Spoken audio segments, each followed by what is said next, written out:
They say, Islam is not compatible with the West. It is one of the most common criticisms of Islam. Repeated in political debates, repeated on television, repeated in newspapers, repeated across social media. The conclusion often seems obvious. Islam is the outsider. The modern West is the standard. And therefore, Islam must explain itself. But before putting Islam on trial, there is another question. One that is almost never asked. Compatible with what? With democracy? With modern culture? With secular values? Or with Christianity? Because the modern West often describes itself as the Christian West. Its holidays, its cathedrals, its history, its symbols, its language. Again and again, Jesus is presented as the civilization's moral foundation. So before asking whether Islam is compatible with the West, perhaps we should ask a simpler historical question. How compatible is the modern West with Jesus himself? Not the Jesus imagined centuries later, not the Jesus of stained glass windows, not the Jesus of Christmas cards, not the Jesus quoted by politicians once a year. The Jesus described in the New Testament, the man whose words Christians believe were spoken nearly 2,000 years ago. What happens if we simply open the book, read what he actually taught, read how he actually lived, and then compare those teachings with the civilization that claims his name? The answer may not be what many expect, because the deeper this comparison goes, the more uncomfortable the questions become. Take something as fundamental as God's law. Jesus did not arrive announcing that God's commandments no longer mattered. Quite the opposite. He declared, "Do not think that I have come to abolish the law or the prophets." Not abolish, not discard, not replace. Fulfill. That single statement immediately challenges one of the most common assumptions about Jesus. He did not present himself as someone abandoning the tradition he inherited. He lived inside it. He worshipped. He prayed. He fasted. He obeyed God's commands. His devotion was not occasional. It was constant, not reserved for holy days, not limited to public ceremonies. It shaped his daily life. Now pause and compare that picture with the civilization that claims to follow him. How central is prayer to modern public life? How central is fasting? How central is obedience to God? How much of modern Western culture is organized around disciplined worship? The question answers itself, and this is only the beginning, because Jesus did not merely preserve God's standards. Again and again, he made them even more demanding. Jesus did not lower the moral standard, he raised it. The commandment said, "You shall not commit adultery." That seems straightforward. Do not commit the act. But Jesus did not stop there. He looked beyond actions and into intentions. He declared, "Anyone who looks at a woman with lust has already committed adultery with her in his heart." Notice what happened. The standard did not become easier, it became harder. For Jesus, morality was never just about what hands do. It was about what the heart desires, not only behavior, character, not only actions, intentions, not only public conduct, private thoughts. The law reached further than courts ever could. It reached the conscience. Now compare that vision with the moral direction of the modern West. What is celebrated? Dating culture, hookup culture, casual relationships, cohabitation before marriage. A society that increasingly treats sexual relationships as matters of personal preference rather than moral responsibility. Whether one agrees with that direction or not is a separate discussion. The historical comparison is much simpler. It is not difficult to see that Jesus was moving in one direction, while modern culture has largely moved in another. And that difference becomes even more striking when the conversation turns to modesty. One of the most common criticisms directed at Islam is the hijab. Again and again we hear, "This is oppression." Very well. Before reaching that conclusion, open the New Testament. Read what it actually says. Paul writes, "Women should adorn themselves in respectable apparel, with modesty and self-control." Elsewhere he writes, "Every woman who prays or prophesies with her head uncovered dishonors her head." For centuries, Christian women covered their heads, not because of Islamic influence, not because of cultural pressure from Muslims, but because they believed these passages instructed them to do so. Walk into countless churches throughout history, and head coverings were not unusual, they were expected. Now compare that picture with the streets of the modern West. What is celebrated? Not modesty, visibility, self-expression, personal choice. Walk through the streets, open the magazines, watch the advertisements, look at the fashions. Clothing that many earlier generations of Christians would have considered immodest has, in many places, become entirely ordinary. Whether one welcomes that change or opposes it is another discussion. The historical comparison is much simpler. The New Testament speaks of respectable apparel, modesty, self-control, modern Western culture. In many respects, speaks a very different language. So here another question quietly appears. What exactly is being criticized today? The principle of modesty? The practice of covering? Or only when Muslims practice it? Because if modesty itself is oppressive, then similar teachings preserved within the New Testament become part of exactly the same conversation. The question is not whether every Christian denomination has interpreted these passages identically. Nor is the question whether Christian and Muslim forms of covering are identical. They are not. The question is much narrower. Is the same standard being applied consistently? Or does the judgment change depending upon who is practicing it? And once again, the comparison becomes difficult to ignore. The civilization that frequently criticizes Islamic modesty also claims to stand upon the teachings of a man whose earliest followers embraced modesty, self-restraint, and practices that included head covering. That does not end the discussion, it begins one.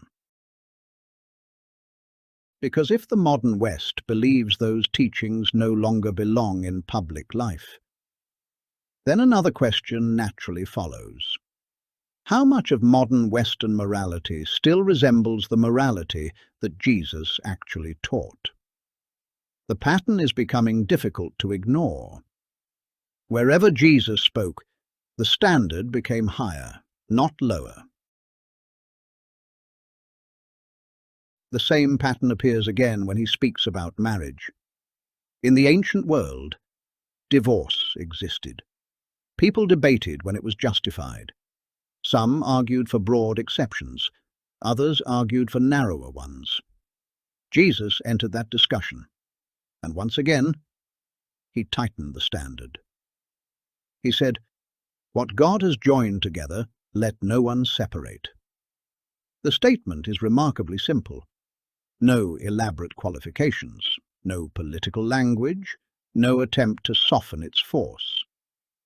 Marriage was not presented as a temporary arrangement, nor as a contract that could simply be rewritten whenever circumstances changed. It was described as a sacred covenant established by God Himself. Whether that teaching is easy or difficult is another discussion. The historical point remains. Jesus elevated commitment. He did not reduce it. Now compare that principle with the modern West. Marriage increasingly becomes a legal institution rather than a sacred one. Its definition has been debated, its boundaries redefined, its permanence weakened. Divorce passes through courts. Marriage laws pass through legislatures. Questions once answered by theology are increasingly answered through politics. Again, whether one welcomes those changes or opposes them is not the point. The comparison is. The direction is unmistakable. Jesus strengthened the permanence of marriage. Modern culture has generally moved toward greater personal choice. One moves toward obligation, the other toward individual preference. And that same contrast appears once again. When we leave morality and look at devotion itself, how did Jesus actually live? Not how he is remembered, not how he is portrayed in paintings. How did he live? The Gospels describe a man whose life revolved around worship. He withdrew to pray, sometimes before dawn, sometimes alone, sometimes through the night. Prayer was not an occasional ritual, it shaped his life. He fasted, not symbolically, not ceremonially. He experienced hunger, he endured hardship, he gave himself completely to worship. He spoke constantly about obedience to God, about repentance, about self-denial, about surrendering human desires to the will of God. His life was one of discipline, not convenience. Now ask another simple question. How much of modern Western culture is organized around that example? How much of public life pauses for prayer? How much of society is built around fasting? How much of everyday life encourages obedience to God above personal desire? The answer is difficult to escape. The civilization that identifies itself as Christian often organizes itself around very different priorities: consumption, entertainment, personal fulfillment, individual autonomy. Again, this is not an argument about whether modern society has achieved remarkable things. It has. Nor is it an argument that every individual in the West lives the same way. They do not. The comparison is much narrower. What values sit at the center of each vision? When Jesus spoke, self-restraint stood at the center. Obedience stood at the center. Devotion stood at the center. Submission to God stood at the center. When modern secular culture speaks, the language is often different. Freedom, personal choice, self-expression, autonomy. The priorities have shifted, and with every comparison, the original accusation begins to look increasingly incomplete. Because if the modern West has moved so far from the teachings and example of Jesus, then another question quietly demands an answer. Why is Islam almost always the faith expected to justify its relationship with the West? While the relationship between the modern West and Jesus is so rarely examined, that question leads us to the final part of this investigation. So let us return to where this investigation began. Again and again, we hear the same accusation. Islam is not compatible with the West. Perhaps that is a discussion worth having. But after everything we have just examined, another question becomes impossible to ignore. Compatible with which West? The West of cathedrals, or the West of secular culture? The West that remembers Jesus, or the West that increasingly lives without him? Because throughout this investigation, one pattern has appeared again and again. Jesus called people toward greater obedience, greater discipline, greater modesty, greater commitment, greater devotion to God. Yet the civilization that most often invokes his name has, in many of these areas, travelled in the opposite direction. That observation is not an attack, it is a comparison between the teachings recorded in the New Testament and the values that increasingly define modern Western society. Whether one approves of those values or opposes them is another discussion entirely. The historical comparison remains exactly the same. So before asking whether Islam is compatible with the modern West, perhaps another question deserves equal attention. How compatible is the modern West with the teachings of Jesus? Because if the answer is not very, then something remarkable has happened. Islam has become the faith expected to explain itself, while the civilization claiming Jesus as its moral foundation is rarely asked to do the same. The spotlight shines in only one direction. The questions travel only one way. The standard is applied unevenly.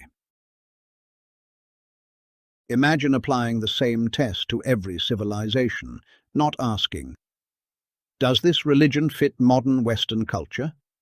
But asking instead, how closely does this civilization resemble the teachings of the person it claims to follow? Suddenly, the conversation changes. The burden is no longer placed upon one faith alone. Every civilization stands before exactly the same question. Every belief system is measured by its own foundations, and perhaps that is the fairest standard of all. Because the issue is not whether church buildings dominate city skylines. The issue is not how many people identify as Christian on a census form. The issue is not whether politicians occasionally quote the Bible. Those things tell us very little. The real question is much simpler. If someone had never heard of the modern West, if they knew nothing about its history, nothing about its politics, nothing about its traditions, and they read the New Testament first, then walked through the streets of a modern Western city, how much would they recognize? How much of the morality? How much of the devotion? How much of the discipline? How much of the submission to God? How much of the life that Jesus actually lived?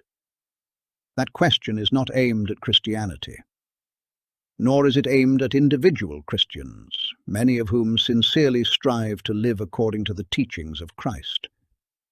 It is aimed at a civilization, at the values that define it, at the principles it celebrates, at the direction in which it has chosen to move.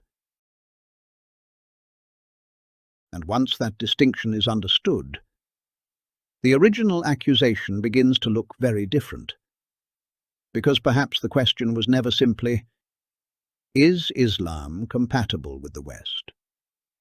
Perhaps the deeper question has always been, why is Islam expected to justify itself to a civilization that increasingly struggles to resemble the very man it claims as its own moral foundation? So compare the words, compare the life, compare the teachings, then compare the civilization, and ask the question that so often disappears from the public conversation. If this is the Christian West, where exactly is the Christianity of Christ?